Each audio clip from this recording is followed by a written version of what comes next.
Une jeune fille de 22 ans, au retour de l'école, s'est faite draguer par un homme d'environ 45 ans. Genre d'homme que nous appelons communément « grotto » pour les filles de son âge. L'homme, après avoir serré sa voiture contre la fille, il a ouvert sa vitre fumée et a dit à la jeune fille qu'elle était très belle et qu'elle lui rappelait son enfant qui malheureusement n'est plus de ce monde.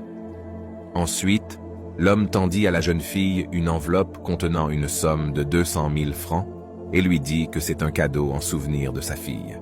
La jeune fille n'en revenait pas, mais l'homme insista et elle prit l'enveloppe en le remerciant énormément. Les adresses furent échangées.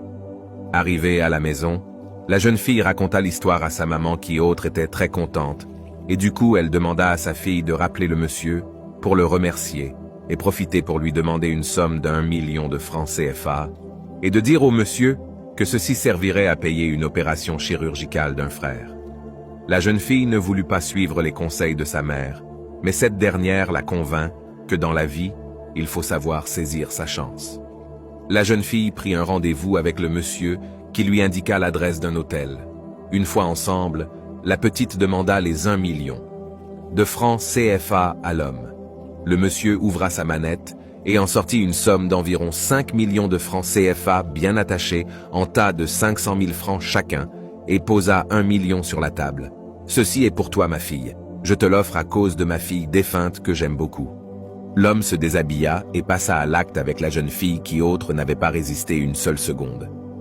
Une fois l'amour fait, l'homme ressortit les 4 millions restants qu'il posa ensuite sur la table et dit à la fille que tout ceci pourrait être pour elle si seulement elle acceptait qu'il défèque sur son dos. La jeune fille regarda l'argent tellement qu'après 5 minutes de silence, elle se laissa faire. L'homme fit ses besoins sur son dos. La fille entre rapidement dans la salle de bain, prit le savon et se doucha proprement. Lorsqu'elle sortit de la douche, elle ne vit ni le monsieur ni l'argent sur la table. Elle s'habilla rapidement et descendit pour demander à l'accueil si par hasard son monsieur était parti et s'il avait laissé une commission, mais personne n'a vu le monsieur descendre. La fille composa son numéro, mais c'était inaccessible. Elle s'en alla, mais elle remarqua qu'elle sentait toujours l'odeur du caca. Au dehors, elle appela rapidement un taxi-moto. Le conducteur du taxi-moto tenait le nez avec ses mains et demanda à la jeune fille de voir sous sa chaussure si jamais elle n'a pas ramassé de la merde sur la route. La jeune fille regarda sous sa chaussure, mais rien. « Vous sentez très très mauvais », lui dit le conducteur. Arrivée à la maison, elle se précipita dans la douche et finit tous les savons qui s'y trouvaient. Elle utilisa l'eau de Javel, les parfums, mais l'odeur était de plus en plus nauséabonde.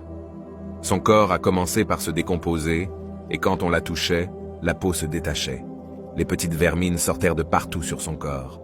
Après un quart d'heure, tout son corps s'était décomposé et elle mourut. La mère pleura et cria, mais c'était trop tard. La vie est dure, mon frère, ma sœur, maman, papa. Et l'argent est bon, mais le diable est rusé. Il se passe pire que ça. Alors soyons vigilants et prions beaucoup. Partagez pour sauver des vies. Aimez, commentez et partagez-le à vos amis et abonnez-vous.